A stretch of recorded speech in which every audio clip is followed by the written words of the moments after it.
Are you trying to become the next greatest captain, good or bad, with the baddest crew and find the One Piece in Starfield? Wait, wrong game.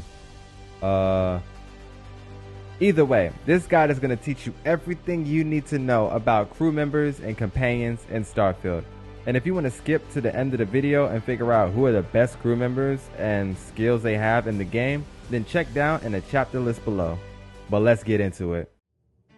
So let's go over the rules of how crew members work. You're only allowed to have 3 crew members in the beginning of the game, unless you have a certain beautiful-eyed first mate, second mate, soulmate. I don't know. Whatever you choose to make Sarah Morgan, there it is. Sarah Morgan is the most OP crew member you can have on your ship. Why?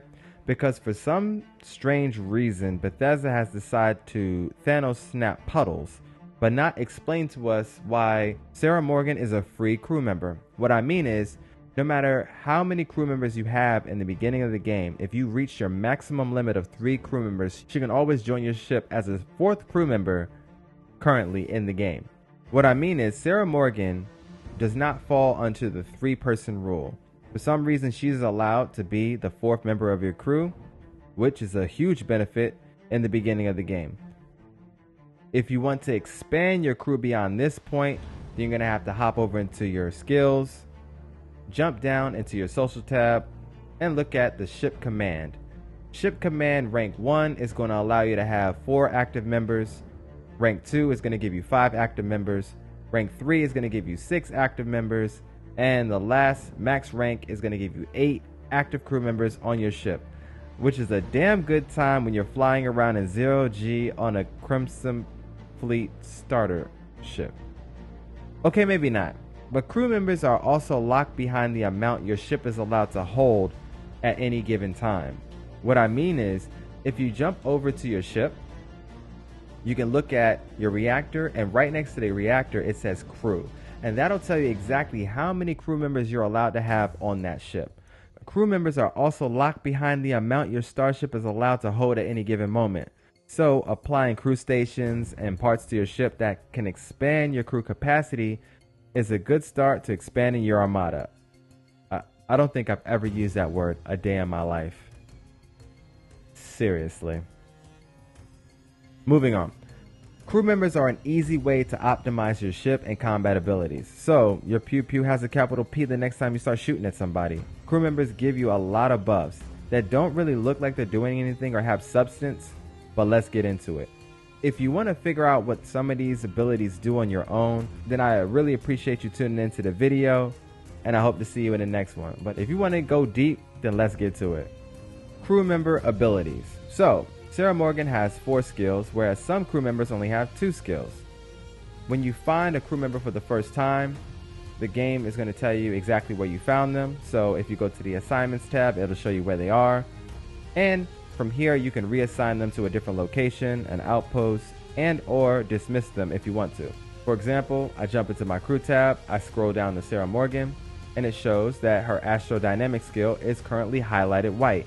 If that skill is highlighted white, that means it is active. If you have a crew member that has everything grayed out, then they might not be active at the time, or you might need to assign them to a specific location. The 4 skills that Sarah Morgan has are the astrodynamic skill, the laser skill, leadership, and botany. Astrodynamics allows you to get a little bit more push in that grav drive. Lasers, of course, are a boost to damage. Currently, I think lasers are boosting her damage, so if you give her a gun with a laser on it, her pew pew is a little bit stronger. Leadership, I'm not necessarily sure what leadership is doing because we don't really have the indicator on screen telling us what this does.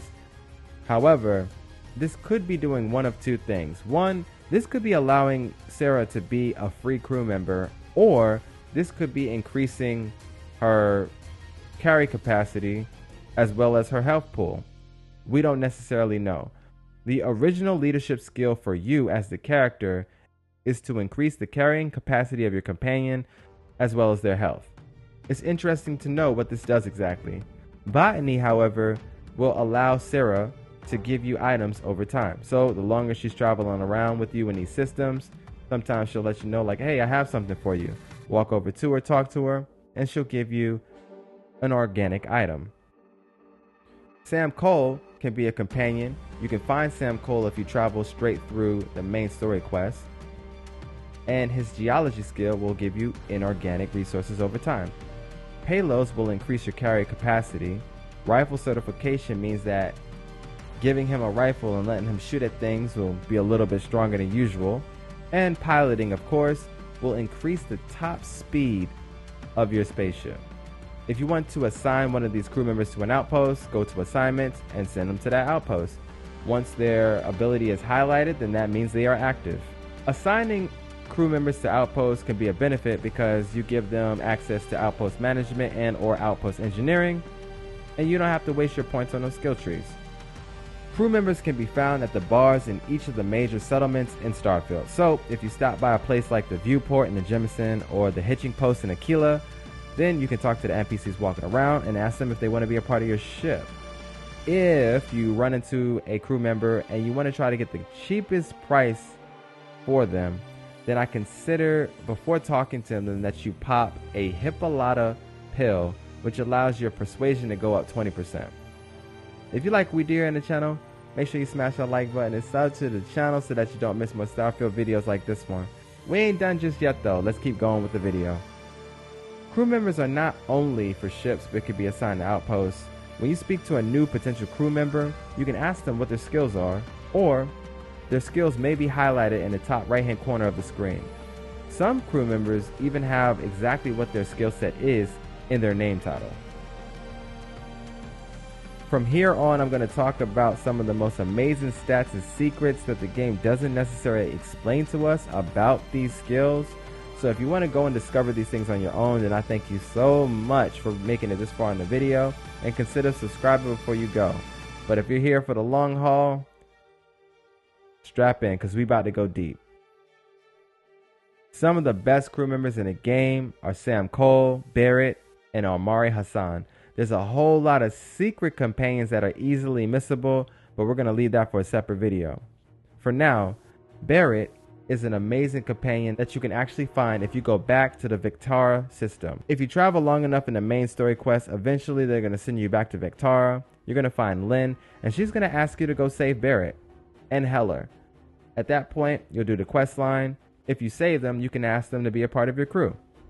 Barrett will help you repair your ship a whole lot faster, whereas Sam Cole, he has the ability of piloting 4, and piloting 4 will allow you to hit amazing top speeds in your spaceships. You might want to consider adding him on your next adventure. As well as Omari Hassan. Omari Hassan is probably one of the most powerful crew members because he has shield systems level 3 and starship engineering level 1. So Omari Hassan will allow you to have a special shield up for your space encounters, which can be extremely powerful, especially when you start to combine that with your own personal skills.